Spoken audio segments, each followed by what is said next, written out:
اور ان کے ساتھ ایک اور مسئلہ بھی عرض کریں گے، آخری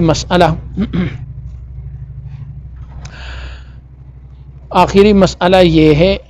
کہ اگر کسی شخص کو کوئی ایسا مرض ہو جس میں وضو کو توڑنے والی چیزیں برابر جاری رہتی ہو اور اس شخص کو نماز کے وقت اتنی مہلت نہیں ملتی ہو کہ وہ اس مرض سے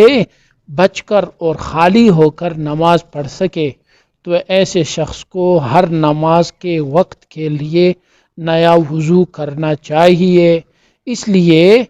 کہ اس کا وضو نماز کا وقت نکل جانے سے ٹوٹ جاتا ہے، اور نماز کا وقت آنے سے نہیں ٹوٹتا بلکہ نماز کا وقت نکل جانے سے ٹوٹتا ہے۔ اور اگر کسی ایسے شخص نے آفتاب اور سورج نکلنے کے بعد وضو کیا اور سوائے اس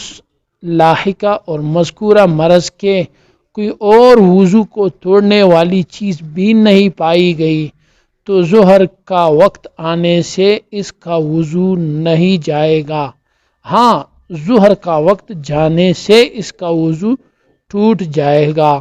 اور عصر کے واسطے اسے دوسرا وضو کرنا پڑے گا۔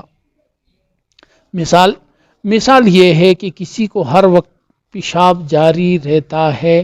کسی کو ہوا خارج ہونے کی مرض ہے، کسی کے زخم سے ہر وقت خون یا پیپ نکلتا رہتا ہے، کسی کی نکسیر یعنی ناک سے خون بہتا رہتا ہے، یہ مسلسل بیماریاں ہیں۔ تو ان بیماریوں والے شخص کے لیے کہ جس کو اتنا وقت بھی نہیں مل رہا کہ وہ وضو بنا لے اور وہ جو بیماری ہے وہ اس کو لاحق نہ ہو، تو اس کے لیے طریقہ یہ ہے کہ وہ اس وقت کے لیے جس وقت کے لیے نماز پڑھنا چاہ رہے ہیں اس وقت کے آنے کے بعد، مثال کے طور پر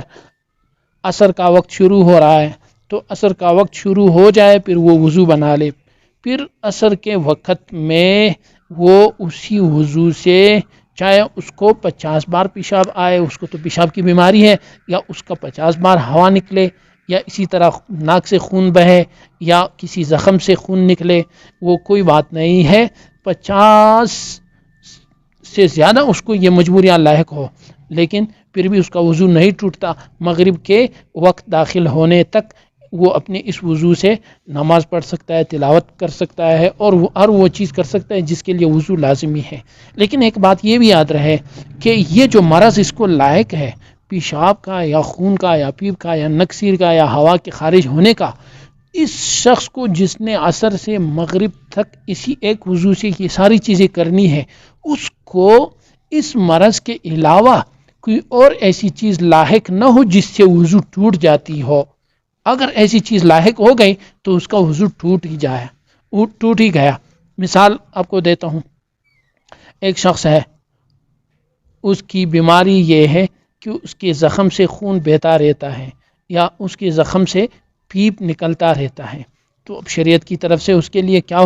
حکم یہ ہے کہ آپ عصر کی وقت سے وضو بنا لیں اور مغرب کی وقت تک آپ اس وضو سے جو اور جتنے اور جیسا پڑھنا چاہے وہ آپ پڑھ سکتے ہیں۔ لیکن اگر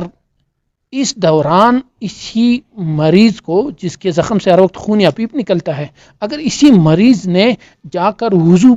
پیشاب کیا یا وہ قضاء حاجت کے لیے گئے تو اس کے ذریعے اس کا وضو ٹوٹ جاتا ہے۔ اس کو جو قانون نے اجازت دیا تھا شریعت نے، وہ اس زخم کے حوالے سے تھا، وہ ہر چیز کے حوالے سے نہیں تھا۔ بس یہ ایک بات آپ کے ذہن میں محفوظ رہے کہ جو مرض اس کو مسلسل لاحق ہے اس کی وجہ سے اس کا وضو نہیں ٹوٹتا، اس کے علاوہ کوئی اور ایسی چیز اس کو لاحق ہو جس سے عام آدمی، صحیح آدمی، تندرست آدمی کی وضو ٹوٹ جاتی ہے، اگر وہی سبب